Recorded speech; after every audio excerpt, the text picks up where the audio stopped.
American Society of Addictive Medicine, there were 52,404 lethal overdoses in the year 2015. Now, of those 52,000, 20,000 are due to prescription pain relievers, just prescribed by doctors, while only 12,090 are associated to what we associate the worst street drug of heroin to.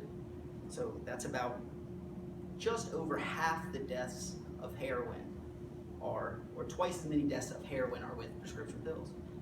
As a kid, my parents really preached the idea of alternative medicine. When I was about 13, I had really bad sleep troubles, and the doctors wanted to prescribe me Ambien and things along those lines, but my dad really wasn't feeling it. So he did a lot of internet on the research, and he was able to come across a herbal supplement known as melatonin. And when I took the melatonin, it actually was able to regulate my sleep cycle, and I got to sleep regularly, which was really cool. And growing up, similarly, I had ADHD, but my parents didn't really like the idea of me going on Adderall or Ritalin because it really shifted my personality and it made me a different person. So we were always trying to find different things that worked. I did things like origami, I went to acupuncture therapy, I did meditation therapy, all to try to find something that would work for me. With these alternative solutions of medicine, one I found is the health benefits of cannabinoids. The way to break it down is your body has a complex system of receptors throughout the whole thing. And the way that works is the brain and the body communicate with chemical messages, and the chemical messages made are known as endocannabinoids. That's where we get the endocannabinoid system. We're going to call it the EC, or the EC just to be simple, so I don't have to say endocannabinoid every time. So what it does is the EC regulates different biological functions throughout your body, such as relaxation, hunger, sleep, and even in some inflammatory responses. So in other words, this EC system kind of maintains homeostasis for yourself. There's receptors on the outside of cells known as, the ones in your body, these blue ones, are CB2 receptors, and these green ones that are mainly fixated up here in the central nervous system, those are the CB1 receptors.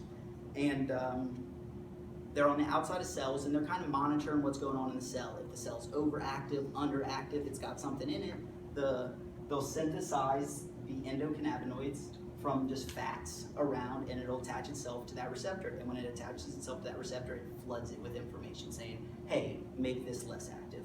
Hey, make this more active. Hey, get this out of there. So it can help with stuff like hunger. It can help with basic stuff like that. But how could it help with a major disease like Alzheimer's? Alzheimer's is the 6th leading cause of death in the United States currently. According to the 2017 Alzheimer's disease facts and figures, every 66 seconds someone is diagnosed with Alzheimer's, which means by the time I'm done this, 4 people, which that's kind of a lot if you ask me. I found in an article in USA Today that the deaths increased 71% from Alzheimer's from 2000 to 2013. And a 71% jump in deaths is astronomical. So what causes Alzheimer's? Alzheimer's is a problem in the central nervous system where proteins get cut incorrectly by a different protein. And it's just floating, and that floating thing that gets cut incorrectly is known as beta amyloid. The beta amyloid can't reattach itself to something because it's been cut inappropriately. The only thing it can really hook to is other beta amyloid. And that beta amyloid can cause just a buildup.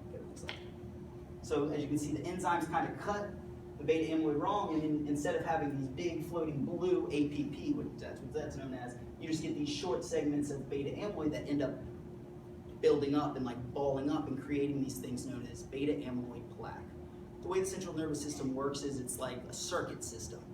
And these beta amyloid plaques actually block up the system and cause inactivity and cause parts of your brain to wilt. And that's actually what dementia and Alzheimer's is your brain slowly dying, losing those motor skills, those memories, all that stuff. So how could something like the supplement of cannabinoids help with that? Well, like I said, endocannabinoids are chemicals your body makes and sends throughout your body. In the plant cannabis, you can find something known as cannabinoids, which mimic those endocannabinoids in your body. And one of the very unique features of a cannabinoid is it can pass through something in your brain known as the blood-brain barrier, which is what keeps the diseases and everything in your body away from the cerebral fluid in your brain. Because if it got there, you're in trouble. So since these cannabinoids mimic these endocannabinoids, they can cross through the blood-brain barrier just fine because the brain thinks it's just part of the body.